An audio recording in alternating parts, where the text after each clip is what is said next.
In India, three letters IIT has a power to shape an entire childhood. For many families, it's seen not just as an entrance exam, but an ultimate ticket to success, respect, and security. Year after year, lakhs of children are pushed into this race, even before they knew what their true passions are. But what happens behind the glossy dream of IIT? Let's look at what research and reports are revealing. Quartz India documented stories of students who admitted that they had sacrificed their mental health and well-being just to chase an IIT seat. Many of them have spent 6 years in this routine only to question whether the sleepless nights, the social isolation, and the stress were worth it. One student had confessed by the time he had entered IIT, he was completely mentally exhausted. The Times of India highlighted even after making it into IIT, the students faced the burnout. The very system that should prepare them ends up draining them, leading to mental health struggles that doesn't even fade away even after getting the admissions. According to psychologists interviewed, the intense coaching culture creates a cycle where students are trained like machines but collapse when asked to live like humans. On an even darker note, the student suicides linked to JEE and NEET preparation have become alarmingly common. In Kota alone, over 150 students have died by suicide in last decade, with 23 cases reporting in 2023, the highest in recent years. Most victims are between 15 to 20 years old, and the most common method is hanging. These aren't isolated tragedies. These are symptoms of a system which equates a child's worth with just an exam. When you hear these numbers, these aren't just statistics. Each number represents a teenager whose childhood was cut short. Imagine a child's mind, soft, curious, and full of questions. A mind that wants to draw, play, ask why the sky is blue, and laugh with friends. But in our country, for millions of children, that natural spark is crushed under one heavy word, IIT. From the age of 10 or 12, children are dragged into a system that decides their worth only by an examination rank. Teachers tell them, if you don't crack IIT, you are nothing. Parents remind them every day, doctor or engineer, that's the only way to survive. Slowly, the child begins to believe it. Their mind, instead of being free, becomes a cage. Now think about what happens inside that cage. These kids spend 10, 12, or even 14 hours with books that repeat the same formulas, same tricks over and over. But where is the real education?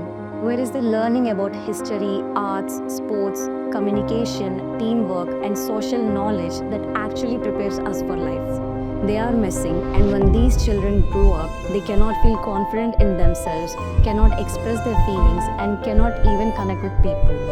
And the damage is not just mental. Long hours, pressure, no sleep. These coaching kids face anxiety, depression, and mental health issues at an age where they should be playing in the grounds. Some children silently cry at night because they think they are a failure at the age of 15. Imagine the weight of carrying the belief that your life is over before it even began. Childhood was never meant to be a battlefield of ranks. A healthy life for a child is simple. Mornings that start without fear, wholesome food that nourishes the body, enough sleep to let the mind rest, and schools that fill the day with fun, laughter, and enjoyment. Time with parents, laughter at dinner tables, drawings, music, or sports in the evenings. These are not extra things. These are the foundations of a strong mind.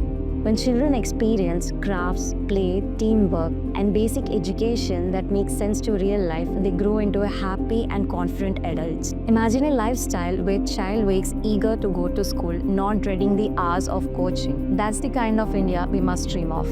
Now let's step back and see the bigger picture. The government's vision of IITs and NITs was great. They are the world-class institutes producing some of the finest engineers, innovators that made us proud on the global stage. An IIT truly opens the opportunities across the world. But somewhere, the society had turned this vision into a trap.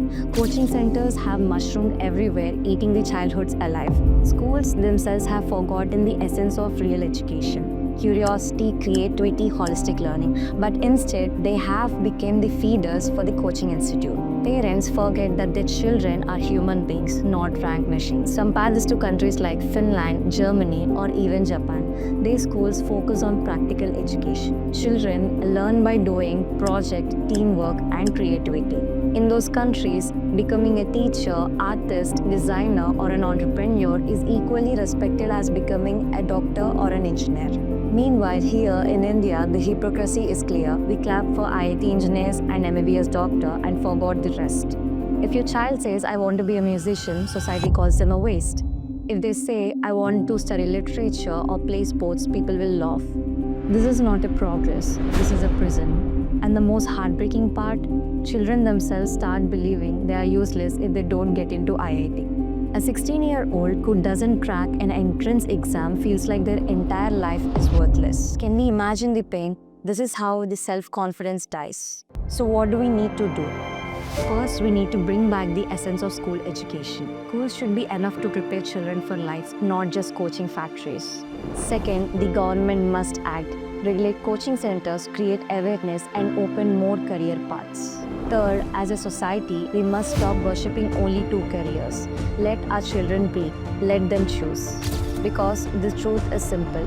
India will rise not just by producing doctors and engineers. India will rise when every child's talent, every child's dream is supported and respected. So the next time when you hear a child say, I want to be something else, don't laugh.